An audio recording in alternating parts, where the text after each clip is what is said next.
Another of the four styles is what we call influence. And influences, those that have an influencing style, just like the high Ds, also have a pretty fast pace.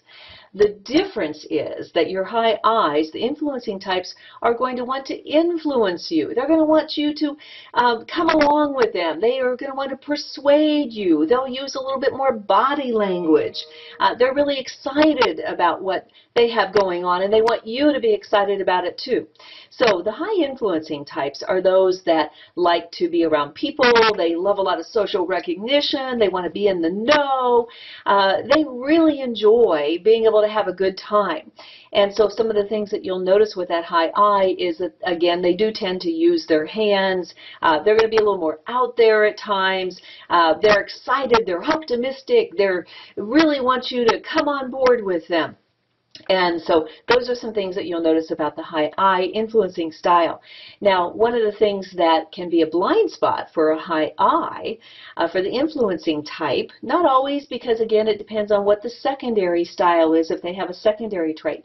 But high Is can tend to be a little bit disorganized, because they love a lot of variety. They like to take things on. They will say yes to a lot of things because it sounds really exciting. And then before you know it, they may have a little bit too much on their plate. They may not be able to finish something. They may be a little impulsive because everything is exciting to them. I have a lot of high I in me, and my husband tells me that I'm attracted to shiny objects.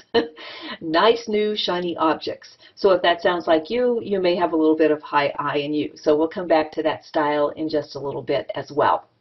Okay. So pace is high, pace is fast for high Is and high Ds.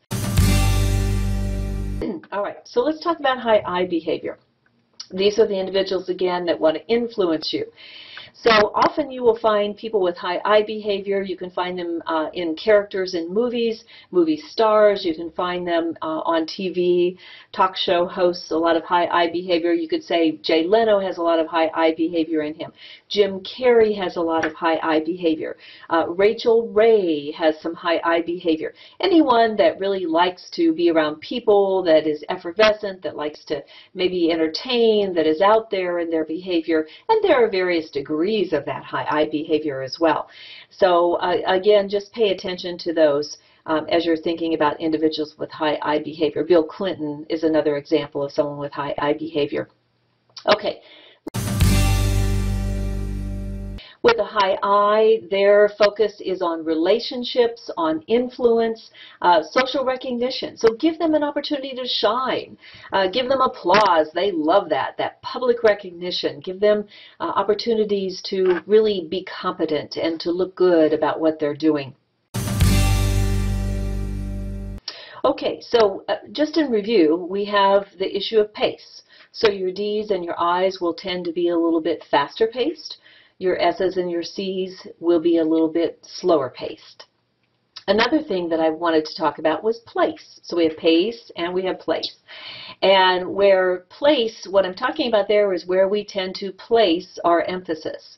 So you have D's and C's, the dominance and the conscientiousness styles, that tend to put their emphasis, they will place emphasis on task. So they're focused on getting things done. High D's getting it done quickly, high C's getting it done well and accurately. And then your high I's and your high S's will tend to put their place their focus, if you will, on relationships. So the high I's, because I want to bring you all along and get you on board and influence you, and high steadiness will put their emphasis on relationships because we want to cooperate. We want people to work together as a team. So think about pace and place, and hopefully this will help you as you start to pay attention to individual style. So I hope that you've enjoyed this. If you have a need for more information, two websites I want to refer you to. You can go to trainingresources.com. That is our main website, which will provide you with the actual tools, the facilitation materials, the reports where you can go and find out more from a real assessment about your disc style.